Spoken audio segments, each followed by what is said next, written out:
చివరిగా సీఎం గీతం నుంచి పాట సంఖ్య 438 378 పాత సీఎం గీతంలో మొదటి వచ్చిన చివరి వచ్చిన సియోను పురమా సాలోన్నతుని శృంగారపురమా సియోను పురమా శాశ్వతముగ దైవ సంకల్పం వైదివి శాశ్వతముగ దైవ సంకల్పం వైదివి స్వాగలంకార సియోను సతతము నీవే అనుభవ భాగ్యం సియోను పురమా సాధోనతుని శృంగారపురమా సియోను పురమా శాలేము రాజు సంతోషంగా సంధించెను నిన్ను శాలేము రాజు అర్పించెను నీలో అభ్యాకోరుని అర్పించెను నీలో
గ్రంథవాగ్దానములన్నీ నావే రాతి అధ్యాయము వరుస వచనము కాననీయ ప్రేమ వాగ్దానములు గ్రంథవాగ్దానములన్నీ నావే గ్రంథవాగ్దానములన్నీ నావే రాతి అధ్యాయము వరుస వచనము కాననీయ ప్రేమ వాగ్దానములు గ్రంథవాగ్దానములన్నీ నావే.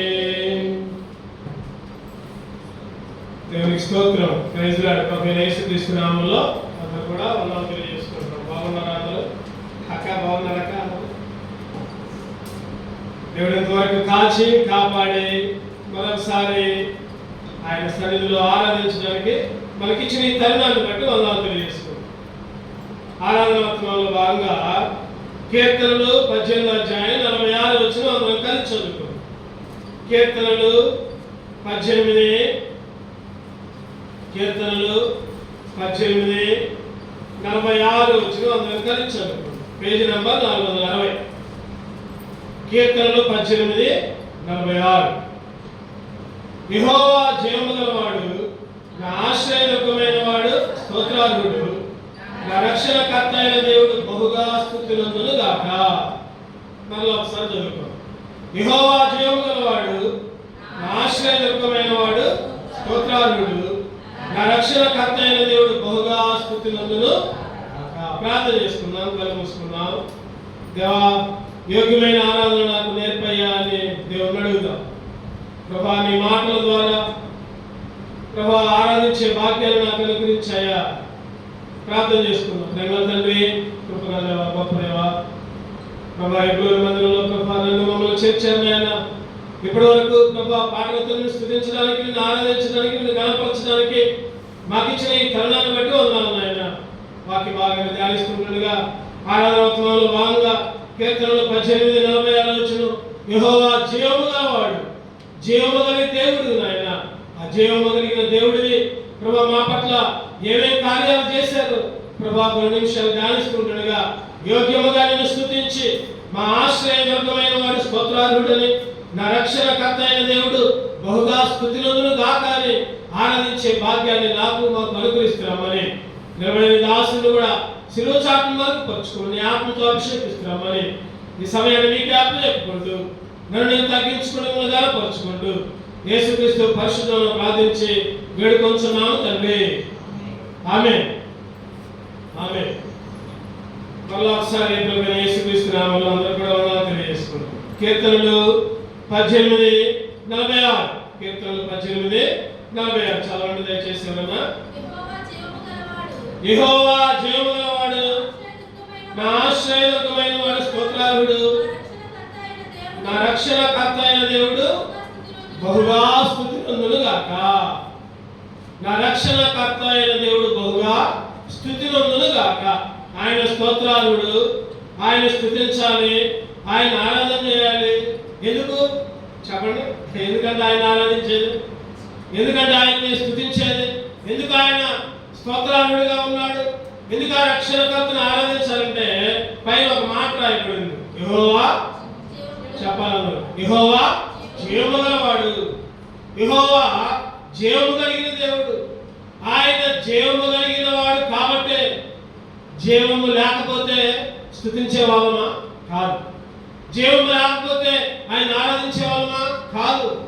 ఈ లోకంలో చాలా మంది ఉన్నారు, కానీ ఎవరిని స్తుతించట్లా, ఎవరికి మొక్కట్లా, ఎవరిని ఆరాధించట్లా. కారణం ఏంటంటే వాళ్ళందరూ కూడా జీవము లేని వాళ్ళు, నిర్జీవులు. నిర్జీవులు అంటే జీవము లేదు వాళ్ళలో.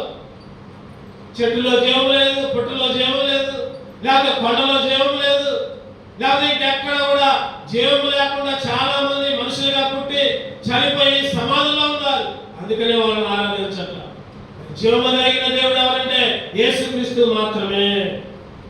ఆయన మాత్రమే జీవము కలిగిన దేవుడు. అందుకనే దావీదు అంటున్నాడు కదా, యెహోవా జీవము కలిగిన వాడు. ఆ జీవము కలిగిన దేవుడు జీవము కలిగిన కార్యాలు నీలో నాలో కొన్ని చేశాడు. ఆ జీవము కలిగిన దేవుడు మనలో ఏమేమి జీవము కలిగిన కార్యాలు చేశాడు క్లుప్తంగా ఒక 5 విషయాలు మనం ధ్యానం చేసుకొని ఆరాధించుకున్నాం. మొదటిగా ఆ జీవము కలిగిన దేవుడు మన పట్ల ఏం చేశాడు? యెహెజ్కేలు 37వ అధ్యాయం, యెహెజ్కేలు 37:10 చదవండి.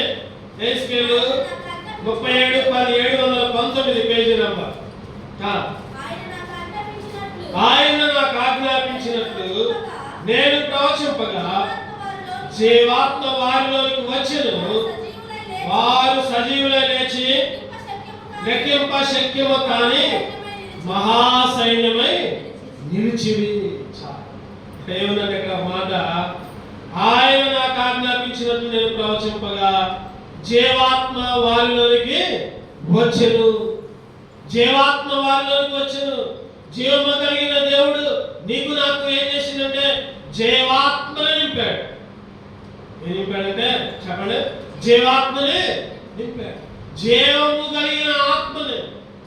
ఆ రోజు ఆదికాండంలో చూస్తే 2వ అధ్యాయం 7వ వచనం చూస్తే ఆదాములో కన్నా జీవాత్మ చదవడమాట.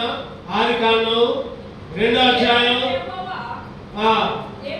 7వ వచనం. దేవుడైన యెహోవా నేల మట్టితో నరుని నిర్మించి వారి నాసికారంధ్రములలో జీవవాయువును ఊదగా నరుడు జీవాత్మ ఆయన. ఒకప్పుడు చచ్చిపోయినాం మనం. ఒకప్పుడు లోకంలో పాపం ద్వారా, మన క్రియల ద్వారా, మనం చేసే ప్రతి పని ద్వారా కూడా చచ్చిపోయి ఉన్నాం. కానీ ఇప్పుడు ఎండిన ఎముకలకి ఏ విధంగా జీవం వస్తే మనిషిగా మాట్లాడు, ఆ విధంగా ఆ రోజు ఆదామే కాదు, ఈరోజు నువ్వు నేను కూడా ఏమొచ్చిందంటే మనలోకి జీవాత్మ వచ్చింది. పరిశుద్ధ గ్రంథం చెబుతుంది కదా, వాక్యాన్ని అవిధేయత వలన విలోకంలోకి పాపం వచ్చింది. వాక్యాన్ని అవిధేయత వలన మనం చచ్చిపోయి ఉన్నాం. ఆదాము యొక్క అవిధేయత వలన, ఆదాము యొక్క ఆజ్ఞాతి క్రమం వలన చచ్చిపోయాం మనం. రోమీయులకు రాసిన పత్రిక 5వ అధ్యాయం 12వ వచనం. రోమీయులకు రాసిన పత్రిక 5:12. ఇట్లుండగా ఒక మనుషుని ద్వారా పాపము ద్వారా మరణమును ఎలాగూ లోకములో ప్రవేశించెనో అలాగునే మనుషులందరూ పాపము చేసినందున మరణము అందరికీ సంప్రాప్తమాయను. మరణము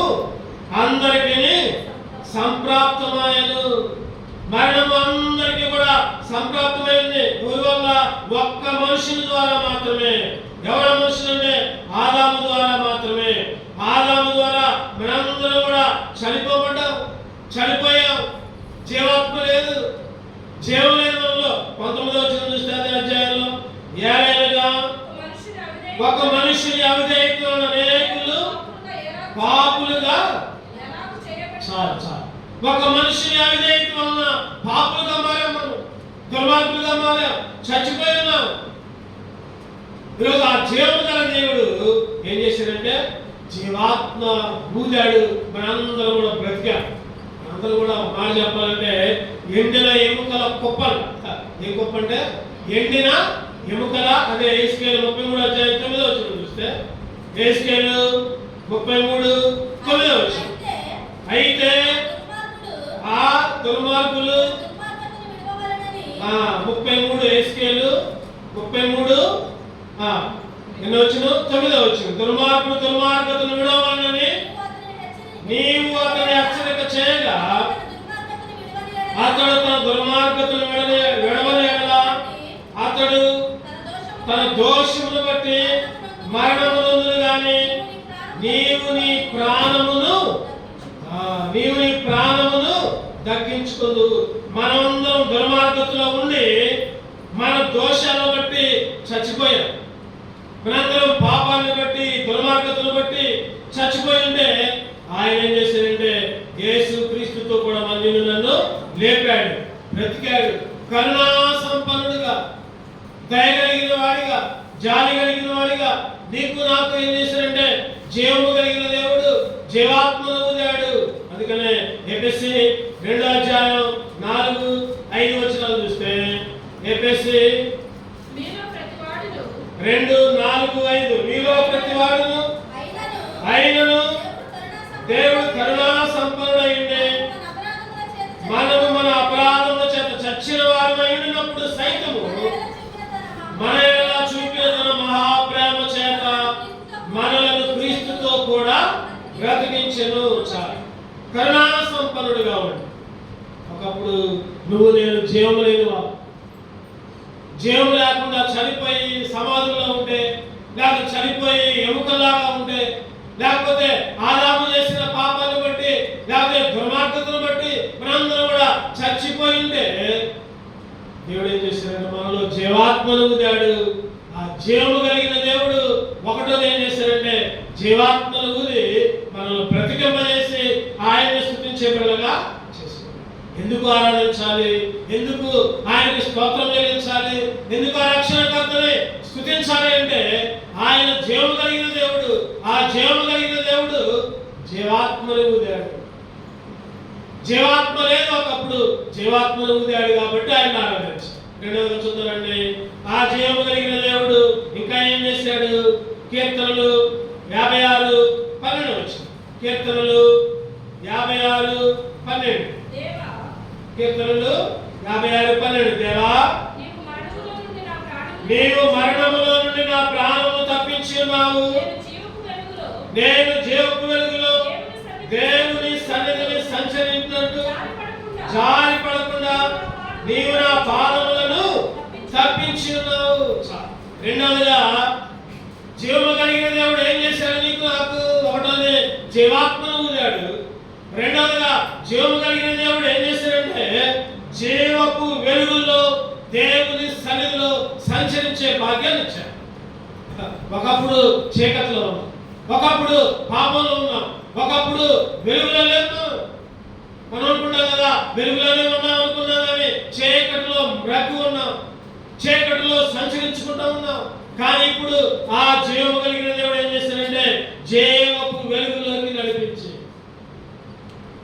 జీవపు వెలుగులోకి నడిపించడం మాత్రమే కాదు, కానీ దేవుని సన్నిధిలో, దేవుని ఇంటిలో, దేవుని మందిరంలో, హెబ్రోనులో సంచరించే భాగ్యాన్ని ఇచ్చాడు. అందుకే ఆయన్ని ఆరాధించాడు, అందుకే ఆయన స్తుతించాలి. యోహాను సువార్త 1:4 చూస్తే, యోహాను సువార్త 1:4 ఆయనలో జీవము ఉండెను, ఆ జీవము మనుషులకు వెలుగై ఉండదు. ఆయనలో జీవం ఉంది. ఆయన జీవము కలిగిన దేవుడు. ఎంత చక్కగా చూడండి, అక్కడ ఆయనలోనంట జీవం ఉందంట.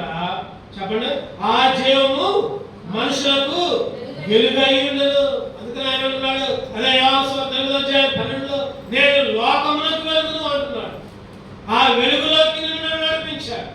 ఆయన జీవము కలిగిన దేవుడు జీవపు వెలుగులోకి నిన్ను నడిపించాడు. మనల్ని జీవముతో ఉండేటట్టు చేశాడు. ఒకప్పుడు భయంతో ఉన్నాం, ఒకప్పుడు అంధకారంలో ఉన్నాం, ఒకప్పుడు బాధల్లో ఉన్నాం. మరణం అంటే భయం, చీకటి అంటే భయం. అందుకనే కీర్తనకారుడు అంటాడు కదా, 56వ అధ్యాయం కీర్తనలు 56:3 చూస్తే, నాకు భయము సంభవించు దినమున నాకు భయము సంభవించిన నిన్ను ఆశ్రయించున్నాను. ఒకప్పుడు భయంతో, ఒకప్పుడు దుఃఖంతో, ఒకప్పుడు వేదన, కష్టం, శ్రమ. ఎప్పుడైతే ఆయన ఆశ్రయించామో ఆ చీకటి అంతా పోయింది. చెప్పండి, ఆ భయం అంతా కూడా. అందుకనే ఆయనంట మన దీపాన్ని వెలిగించేవాడు. చీకటిలో ఉన్న దీపాన్ని వెలిగించేవాడు. బాగా చీకటిగా ఉందనుకోండి, బాగా చీకటిగా ఉందనుకోండి, ఒక చిన్న కొవ్వొత్తు ఉంటుంది. ఆ కొవ్వొత్తు వెలిగిస్తే ఎంతమంది ఉన్నా సరే ఆ చిన్న వెలుగు అందరికి కూడా ఒక ప్రాణం తెప్పలేటట్టు చేసింది ఆ వెలుగు. అందుకనే కీర్తనకారుడు 18వ కీర్తనలో మాట అంటాడు, నా దీపాన్ని వెలిగించేవాడే నీవే. 18వ కీర్తన చదవండి. 18వ కీర్తన 28వ వచనం. 18వ కీర్తన 28వ వచనం. నా దీపమును వెలిగించేవాడవు నీవే. నా దేవుడైన యెహోవా చీకటిని నాకు వెలుగుగా చేయును, చీకటిని నాకు వెలుగుగా చేయును. ఆయన నా దీపాన్ని వెలిగించేవాడు. అది ఒక చక్కటి పాట. ఏంటా పాట? నా దీపమును వెలిగించువాడు నా చీకటిని వెలుగుగా చేయును. నా దీపమును వెలిగించువాడు నా చీకటిని వెలుగుగా చేయును. జగరాజుల నుండి బలమైన చేతితో, జగరాజుల నుండి బలమైన చేతితో వెలుగుగా చేయును.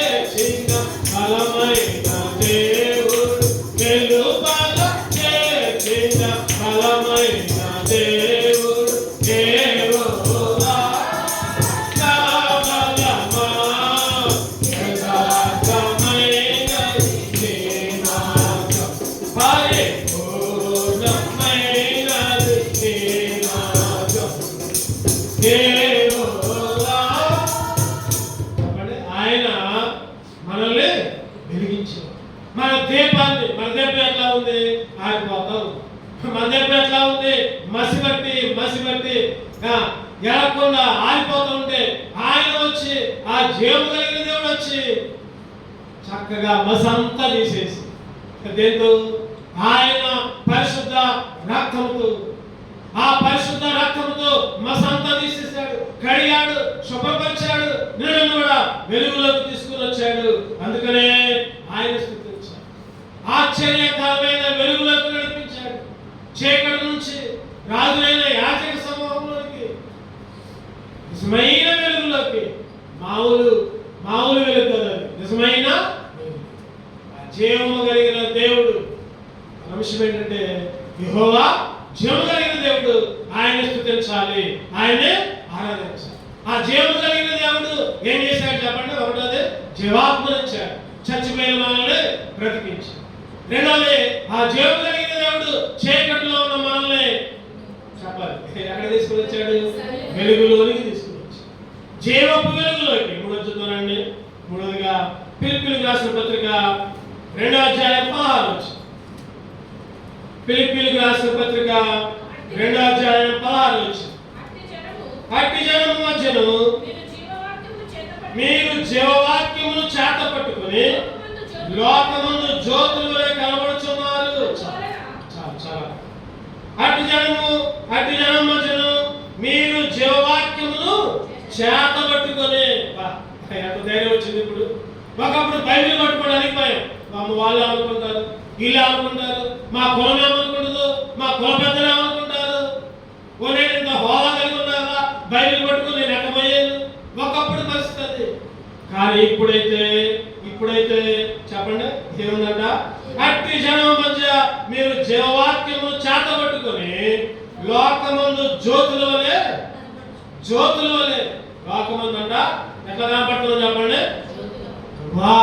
ఒకప్పుడేమో లోకమందు పాపులాగా కనపడ్డాం, ఒకప్పుడేమో లోకం దృష్టికి చెడ్డవాళ్ళగా కనపడ్డాం, ఒకప్పుడు దుర్మార్గులుగా కనపడ్డాం. ఒకప్పుడు నా బ్రతుకైతే అదే బ్రతుకు, నా బ్రతుకు, నీ బ్రతుకు, మనందరి బ్రతుకులు ఒకప్పుడు ఆలోచించుకుంటే చెడ్డ బ్రతుకులు.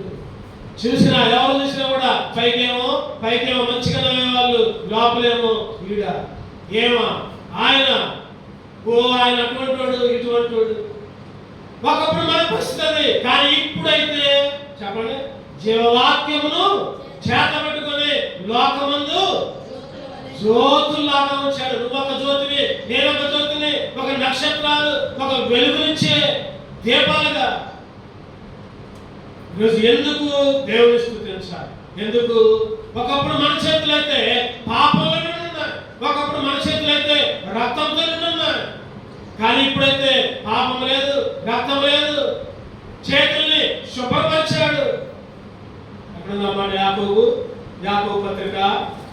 పత్రిక 4వ అధ్యాయం 8వ వచనం చదవండి. యాకోబు 4:8. దేవుని యొద్దకు రండి, అప్పుడు ఆయన మీ యొద్దకు వచ్చును. పాపులారా మీ చేతులను శుభ్రం చేసుకుని, ద్విమనస్కులారా మీ హృదయాలను పరిశుద్ధపరచుకుని. ఒకప్పుడు పాపులుగా ఉన్నాం, ఒకప్పుడు రెండు మనసులు. కానీ ఇప్పుడైతే ఏమన్నాడంటే రండి మీరందరూ, రండి మనం వివాహం తీర్చుకున్నాము. మీ పాపాలు ఎర్రగా ఉన్నా సరే చెప్పండి. ఇప్పుడు ఎక్కడుందన్నమాట? యెషయా గ్రంథంలో ఉంటుంది.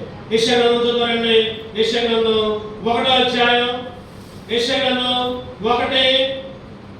మన చేతులు అంటే రక్తంతో నిండి అంట. మన చేతులు 1 ఎక్కడుందన్నమాట? 15వ అధ్యాయం 15వ వచనం చూద్దామండి. మీరు మీ చేతులు చాపినప్పుడు మిమ్మల్ని చూడక నా కన్నులు కప్పుకుందును. మీరు బహుగా ప్రార్థన చేసిందో నేను విన్నాను. మీ చేతులు రక్తంతో నిండి ఉన్నవి, మిమ్మల్ని కడుక్కొని శుద్ధి చేసుకోండి. మీ చేతులు ఎట్లా ఉన్నాయి చెప్పండి? రక్తంతో ఉన్నవి. మన చేతులు చాపినప్పుడు మనం చూడక ఆయన కన్నులు కప్పుకున్నాడంట. మన ప్రార్థన ఆలకించరా? చేతులు రక్తం అంటే పాపం. అందుకనే 18వ వచనం చూస్తే రండి మన వివాదం తీర్చుకుందాము.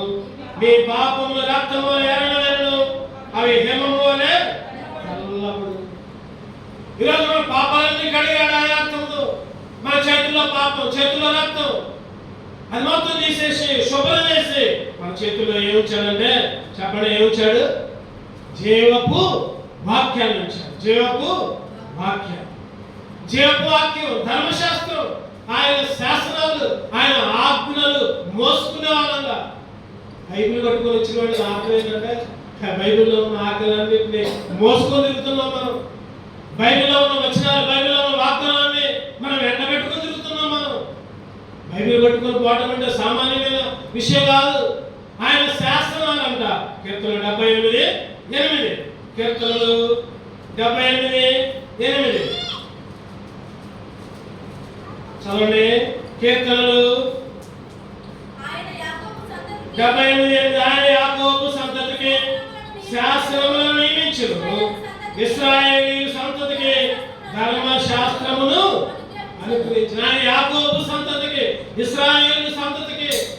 నువ్వు నేనే యాకోబు సంతానం, నువ్వు నేనే ఇశ్రాయేలు సంతానం. మనకి ఏం చేశారంటే శాసనాలు, లేకపోతే ధర్మశాస్త్రము. ఆయన వాక్యం మనకి నెమ్మదించే వాక్యం, ఆయన వాక్యం మనల్ని బ్రతికించే వాక్యం, మనం కడిగే వాక్యం, మనం సరిచేసే వాక్యం. అటువంటి జీవపు వాక్యాన్ని మోసుకొని పోయబడగా జ్యోతుల్లాగా ఉంచారు. అందుకే ఆయన్ని ఆరాధించారు. ఆ జీవము కలిగిన దేవుడు, ఆ జీవము కలిగిన దేవుడిని ఎందుకు స్తుతించాలి? ఎందుకు స్తోత్రార్హంగా మనం ఎంచబడ్డాం?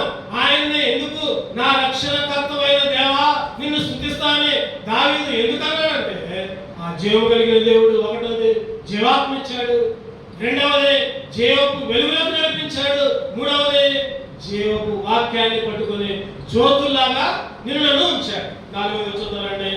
నాలుగవదిగా ఆ జీవము కలిగిన దేవుడు ఇంకేం చేశాడు? రోమీయులకు రాసిన పత్రిక 5వ అధ్యాయం 18వ వచనం. రోమీయులకు రాసిన పత్రిక 5వ అధ్యాయం 18వ వచనం. కాబట్టి తీర్పు ఒక అపరాధం వలన వచ్చినదై మనుషులకందరికీ శిక్షావిధి కలుగుటకు ఎలాగూ కారణమైన, అలాగే ఒక్క పుణ్యకార్యం వలన కృపాదానం మనుషులకందరికీ జీవప్రదమైన నీతి విధింపబడుటకు కారణమైన. జీవప్రదమైన నీతి అంటే ఒక మాట చెప్పాలంటే జీవపు నీతిలోకి, జీవపు ఒక్క పుణ్యకార్యం. ఏది ఆ పుణ్యకార్యం చెప్పండి? ఒకే ఒక్క పుణ్యకార్యం. ఈ రోజుల్లో చాలా మంది పుణ్యకార్యాలు దానంలో చేస్తూ ఉంటారు, నిలువులో కూడా చేస్తూ ఉంటారు. అవన్నీ కాదు. ఆయన పుణ్యకార్యం ఏంటంటే శిలువలో రక్తం కార్చడమే, శిలువలో నీ కొరకు నా కొరకు రక్తం కార్చడమే పుణ్యకార్యం. అంతకంటే ఇచ్చేదేమన్నదా? ఆయన తన్ను తానే నీ కొరకు నా కొరకు అప్పగించుకున్నాడు. ఒక్క పుణ్యకార్యం చేసి కృపాదానము మనుషులకందరికీ జీవప్రదమైన నీతి విధింపబడుటకు కారణమైన. జీవపు నీతిలోకి ఒకప్పుడు నువ్వు నేను అనీతిమంతులు, నీతి లేని బ్రతుకు, కఠిన హృదయం. అందుకనే యెషయా గ్రంథం 46:12 చక్కటి మాట రాయబడింది. కఠిన హృదయం. యెషయా 46:12 చదవండి. కఠిన హృదయులై నీతికి దూరముగా ఉన్నవారులారా నా మాట ఆలకించుడి. నా నీతిని దగ్గరకు రప్పించి ఉన్నాను, అది దూరము లేదు, నా రక్షణ ఆలస్యము చేయలేదు. ఒకప్పుడు నీతికి దూరంగా ఉన్నా అంటే అట్లా మామూలు కదా. కఠిన హృదయం, కరగదో హృదయం. అప్పుడప్పుడు అంటా ఉంటాం, ఏమని దేవుని మీద పాపం వచ్చిందనుకోండి, ఎవరైనా మనకు అనుకూలంగా చేయలేదనుకోండి, వాళ్ళంత కఠినలు ఇంకొకరు లేరు అంటాం. అంటే కఠినం అంటే రాయి. ఒకప్పుడు నువ్వు నేను నీతికి దూరంగా ఉంది, కఠినంగా ఒక రాయి లాంటి స్వభావం, బండ లాంటి స్వభావం. చెప్పండి, ఎవరికైనా దేవుడి గురించి చెప్తే ఏమంటారంటే వాళ్ళు, నువ్వేనా చెప్పు, నేను దేవుడిని నమ్మనంట. అంటే రాతి హృదయాలు వాళ్ళకి, ఆ రాతి హృదయాలు. నువ్వు నేను కూడా ఒకప్పుడు అటువంటి రాతి హృదయాలే. ఒకప్పుడు నమ్మలా, ఒకప్పుడు నీతికి దూరంగా ఉన్నాం, కఠిన హృదయంగా ఉన్నాం. ఆయన ఏమంటే నా మాట ఆలకించుడి, నా నీతిని దగ్గరకి రప్పించి ఉన్నా. నీతి లేని వారు, అనీతిమంతులు. 1 పేతురు 3:18 వచ్చింది. 1 పేతురు 3:18. మనం ఎటువంటి వాళ్ళం అంటే అనీతిమంతులు. మనం దేవుని చిత్తం అలాగూ ఉన్నదా, కీడు చేసి శ్రమ పడకంటే నేను చేసి శ్రమ పట్టి మంచిది. ఏలయనగా మనల్ని దేవుని యొద్దకు తెచ్చుటకు అనీతిమంతుల కొరకు నీతిమంతుడైన క్రీస్తు శరీర విషయంలో చంపబడి ఆత్మ విషయంలో బ్రతికింపబడి పాపం విషయంలో ఒక్కసారే శ్రమపడి. ఎవరి కొరకు? అనీతిమంతులమైన మన కొరకు. అనీతిమంతులమైన మన కొరకు, కఠిన హృదయంగా నీతికి దూరంగా ఉన్న నీ కొరకు, నా కొరకు, ఏమాత్రం కూడా నీతి లేని మన బ్రతుకుల కొరకు. అందుకనే ఆయన రక్తం వలన ఎట్లా నీతిమంతులుగా మార్చబడ్డామంటే రోమీయులకు రాసిన పత్రిక 5:9 వచ్చింది. ఆయన రక్తం వలన మాత్రమే నీతిమంతులుగా మార్చబడ్డాడు. 5:9. కాబట్టి ఆయన రక్తం వలన ఇప్పుడు నీతిమంతులుగా తీర్చబడి మరింత నిశ్చయముగా ఆయన ద్వారా ఉగ్రత నుండి రక్షింపబడదు. ఒకప్పుడు నీతి లేదు, ఒకప్పుడు కఠినంగా ఉన్నాం, ఒకప్పుడు నీతికి దూరంగా ఉన్నాం. అటువంటి మన పట్ల కేవలం ఆయన శిలువ రక్తం, ఆయన పవిత్ర రక్తం ద్వారా మాత్రమే నీతిమంతులుగా తీర్చబడి అంతటితో ఆగల. నీతిమంతులుగా తీర్చబడమే కాదు, ఇంకొక గొప్ప విషయం ఏంటంటే మరింత నిశ్చయముగా ఆయన ద్వారా ఉగ్రత నుండి రక్షింపబడ్డాం. అది ముఖ్యం. ఆయన రక్తం వల్ల నీతిమంతులుగా మారడం మాత్రమే కాదు, కానీ ఒక గొప్ప ఉగ్రత, నరకమనే ఉగ్రత, అగ్నిగుండము, రెండవ మరణం, దాని నుంచి మనం తప్పించబడ్డాం. అందుకే ఆయన ఆరాధించారు. నువ్వు జీవము కలిగిన దేవుడు అయ్యా, ప్రభా నువ్వు స్తోత్రాలుడు అయ్యా, నా రక్షణకర్త, నిన్ను అనుదినము స్తుతిస్తానయ్యా. ఎందుకు? జీవాత్మనిచ్చావయ్యా. ఎందుకు? జీవపు వెలుగులో ఉంచావయ్యా. ఎందుకు? జీవపు వాక్యాన్ని నాకిచ్చి నన్ను ఒక జ్యోతిలాగా వెలిగించావయ్యా. ఎందుకు? జీవపు నీతిని అనుగ్రహించావు. నీతి లేని, కఠినులుగా, నీతికి దూరంగా, అనీతి మంత్రులుగా ఉంటే నీ రక్తం వల్ల ప్రభావం నీతిమంతులుగా మార్చి ఉగ్రత నుంచి తప్పించి. చివరిగా 5వ చూస్తున్నాం. 1 పేతురు 1:3 వచ్చిన 3-4 వచ్చిన 1 పేతురు 1:3-4 వచ్చిన కలిసి చదువుకుంటాం. మన ప్రభువు యేసుక్రీస్తు తండ్రి అయిన దేవుడు స్తుతింపబడును గాక. ఆ మృతుల్లో నుండి యేసుక్రీస్తు తిరిగి లేచుట వలన జీవముతో కూడిన నిరీక్షణ, జీవముతో కూడిన నిరీక్షణ మనకు కలుగునట్లు, అనగా అక్షయమైనది, నిర్మలమైనది, వారమైనదైన స్వాస్థ్యం మనకు కలిగినట్లు ఆయన తన విశేష కనికరము చొప్పున మనలను మరలా జన్మింపజేసిండు. ఎందుకు? జీవముతో కూడిన నిరీక్షణ. 5వదిగా ఆ జీవము కలిగిన దేవుడు ఏమిచ్చాడంటే జీవముతో కూడిన నిరీక్షణ ఇచ్చాడు. ఆ జీవము కలిగిన దేవుడు 1వది ఏం చేశాడు చెప్పండి? చచ్చిపోయిన మనకి జీవాత్మనే. 2వది చీకటిలో ఉన్న మనల్ని జీవపు వెలుగులోకి మార్చాడు. 3వది పాపములు రక్తంలాగా పాపముతో శుభ్రం లేని చేతులుగా ఉంటే జీవవాక్యాన్ని పట్టుకునేటట్టు చేశాడు. 4వదిగా జీవపు నీతిలోకి మార్చాడు. అనీతిమంతులుగా ఉన్న మనకి, కఠినంగా ఉన్న నీతికి దూరంగా ఉన్న మనల్ని ఆయన రక్తం వల్ల నీతిమంతులుగా మార్చాడు. 5వదిగా చివరిగా జీవపు నిరీక్షణ. జీవపు నిరీక్షణ అంటే చెప్పండి. నిరీక్షణ అంటే ఏంటి అర్థం? చూడకపోయినా కూడా నమ్మడం, చూడకపోయినా కూడా ఒకరోజు యేసుక్రీస్తు వస్తాడు, లేకపోతే ఒకరోజు నేను చనిపోతా, లేకపోతే యేసుక్రీస్తు వస్తాడు. నేను చనిపోయినా లేకపోతే ఆయన వచ్చినా నేను యేసుక్రీస్తుని మధ్యాకాశంలో ఎదుర్కొంటా. నేను యేసుక్రీస్తుతో పాటు ఉంటా. ఈ పాపపు లోకం నుంచి, ఈ దుర్మార్గపు లోకం నుంచి, ఈ మలినమైన శరీరం నుంచి నేను విడుదల పొందుతా, ఒక నిరీక్షణ, ఒక ఎదురు చూపు. ఈరోజు దేవుడు నీకు నాకు అనుగ్రహించాడు. ఎందుకు ఆయన స్తుతిస్తున్నావు? ఎందుకు ఆయన మందిరానికి వస్తున్నావు? ఎందుకు ఆయన ఆరాధిస్తున్నావు? కేవలము నిరీక్షణ ఉంది కాబట్టి.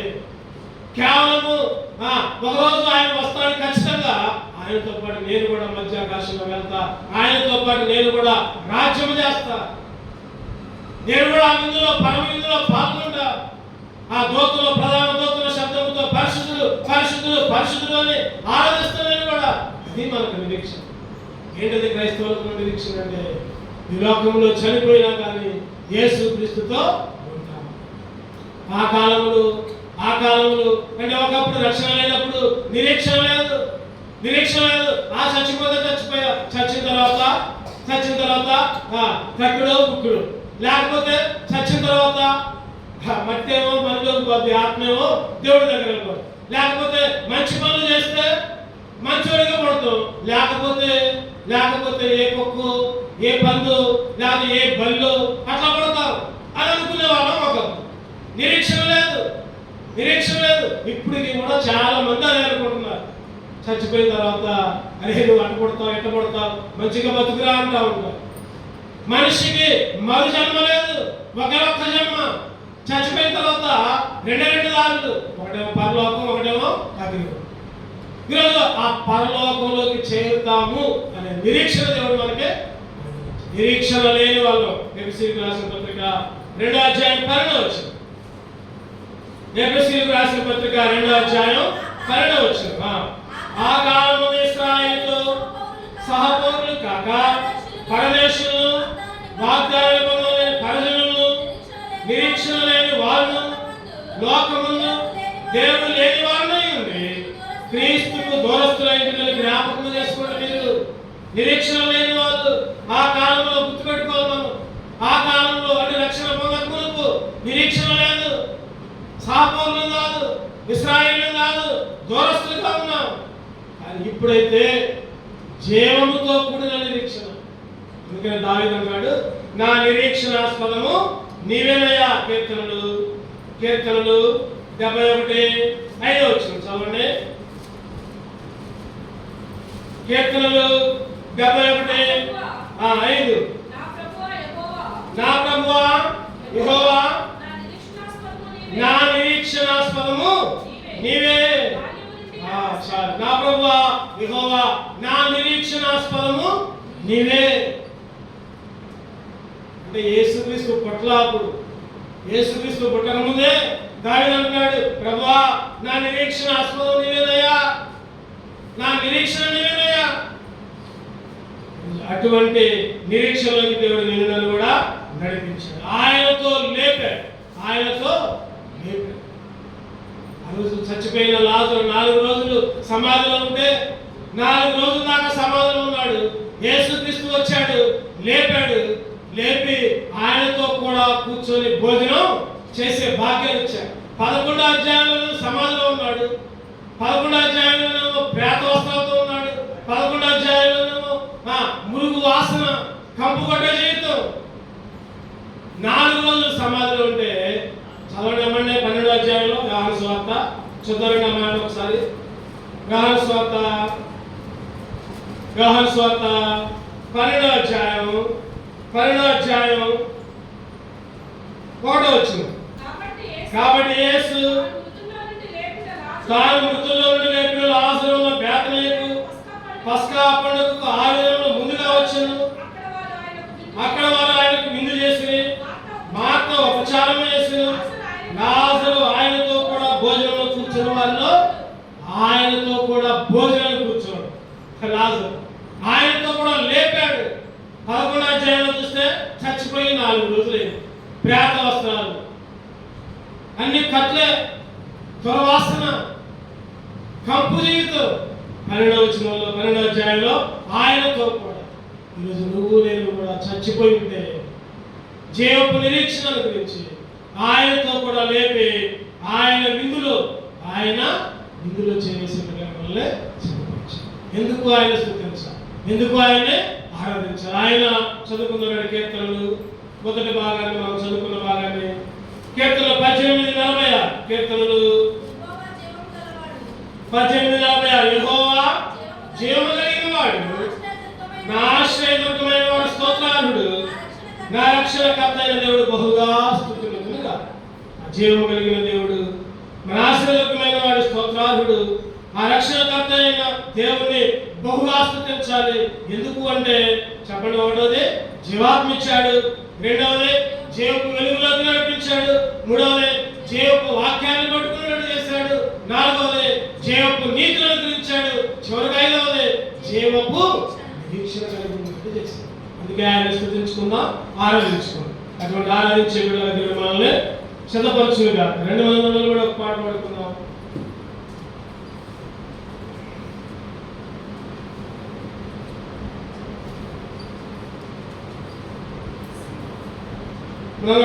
పాడుకోండి, ఒక 2 వచనాలు పాడుకొని దేవుణ్ణి ఆరాధించు.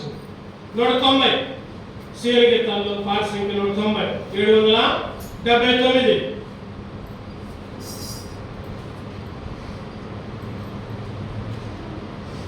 ఒకటో వచనం 5వ వచనం పాడుకున్నాం. 1:5 నా ప్రియమైన యేసు ప్రభు వేలాది స్తోత్రములు, నీవిచ్చిన రక్షణకై దేవా స్తోత్రము స్తోత్రములు, నీవు చేసిన ఉపకారముకై దేవా స్తోత్రము స్తోత్రములు.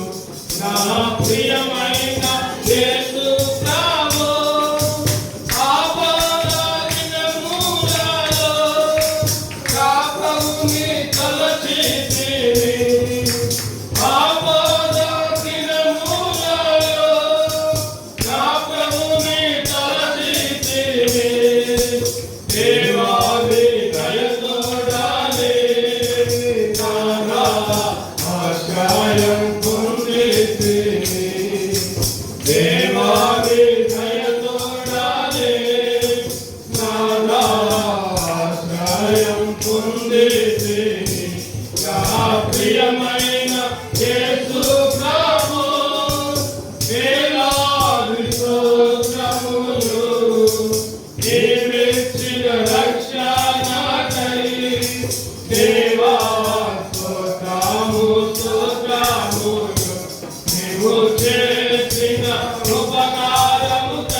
ఆరాధించుకుందాం. జీవము కలిగిన దేవుని, జీవము కలిగిన విషయాలు 5 విషయాలు మనం ధ్యానం చేసినాం. క్లుప్తంగా ఆరాధించాం. ఒక పురుషుడు, ఒక స్త్రీ, చిన్న